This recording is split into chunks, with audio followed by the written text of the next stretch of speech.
Mike North is here. Good morning, Mike. Hey, what's going on, John? What's going on, Amy? I said it from the get-go that those Blackhawks were going all the way. They are getting hot at the right time. You know, I didn't know if they won or lost. I just put on all my Blackhawk paraphernalia to do this wonderful show this morning. I have my Blackhawk hat on. I've jumped on the bandwagon. I'm playing the drums. I'm near the back of the bus over there. No, Mike, I have to tell you, John, when the Hawks were 3-0, he said, "Oh, it's over. It's done." I think everybody did. I think the Hawks were saying that in the locker room, some of them. They'll never admit to it. But you know what? The 7-2 win gave them a burst of confidence. They do have, and I'm reading Jonathan Taves' comments this morning, they have a more bitter rivalry towards Vancouver than they do against Detroit. They've beaten Vancouver 2 years in a row, and there was some trash talk the other night. I guess some Hawk fans got into it on the 300 level with general manager Mike Gillies and assistant GM Lawrence Gilman of the Canucks, and we took it. I guess they were yelling at each other when they were coming down for the press box, and one of the GM said, "Why don't you shut up and go back to your mother's basement?" And of course that really started things up, and they had to separate people. So it's a bitter rivalry, and they're up 3-2 to the Hawks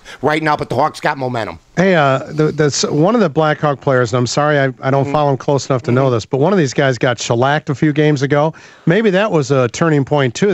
Did you think that was a dirty hit? You know, I mean, it was behind the goal. Yeah, it was from a guy that's done it already. It was Torres, and he had just got off a suspension. I'm trying to remember which guy got it. I think it might have been Brouwer or Seabrook. It was Seabrook.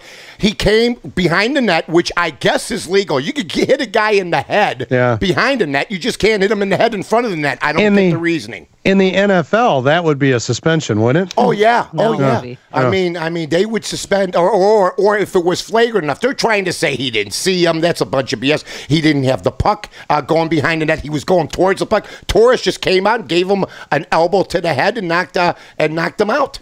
So the Blackhawks have forced a Game 6. It's going to take place on Saturday again? Yeah, they're going to play again. And Amy, let me tell you something. Because we got Bulls Blackhawks. Well, you know what? The Bulls and the Blackhawks. Here's the story last night. I wonder how many. The game came on after the bowl game. It was perfect. It was. And the Sox won too as a trifecta. I was in heaven. Yeah, and the Bears got the draft coming up, and you know you're back from Costa Rica. Everything's happening, you know. But I think the Hawks got a little momentum, and they have history on their side. They've beaten this team twice. Now this team comes back to the United Center. That was a big win to win at Vancouver. Mike North, on to the Bulls here. Yes. I have not watched much of the Bulls here in the last couple of years, and I feel almost hesitant to jump on the bandwagon this late. You sound like a chick. Let me hear. I'm lowering my hand. Come on up here. Is Derrick Rose just clearly one of the, maybe with the exception of Kobe Bryant, a couple other guys, is he really absolutely the best in the NBA at this point? Well, I would say this. Derrick Rose right now is going to be the MVP, and he's got some great players in this league, and he's going to be the young, 22 years old. The last time a guy that age won it was Wes Unseld back in the prehistoric days with the Washington Bullets. But, yeah, I mean, he was 4 for 18 last night, but he made the big basket at the end. They mugged him. It looked like the old Detroit Pistons back in the day with Lambert and them. There should have been at least 10 fouls on Derrick Rose last night, 15, 20. They were battering him, but he said, I'm going to keep going to the basket. I'm lucky to be here. This is the kind of attitude he got. Some players would say, you know, they got to watch it close. He goes, hey, we won the game. I'm a lucky guy. I'm very fortunate in my life, and we're leading the series 3-0. That's what you want to hear afterwards. He's just going to go on to the next game.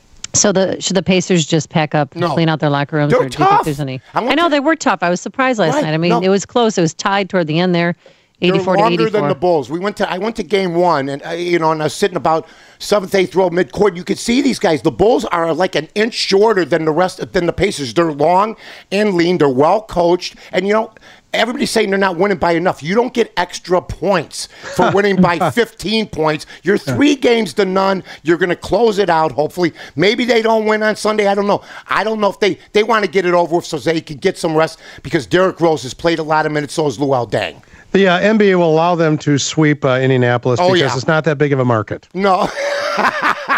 Here come the conspiracy theories, right? Exactly. Well, you know what? The New York Knicks weren't in the playoffs for 20-some years, so that debunks that, John. They couldn't even get into the playoffs, so now they got the Knicks in there. You have the Bulls in there. You have Miami in there. You have the Lakers in there. The NBA has the first 5 markets, the top 5 markets in the playoffs for the first time in like 15, 20, 25 years. And you know they love it. Well, thanks, Mike. We'll be listening Sunday night. Take care of yourself. Take care. Bye-bye. Mike North Show, Sunday night at 9 here on WIND. We're at 7:53.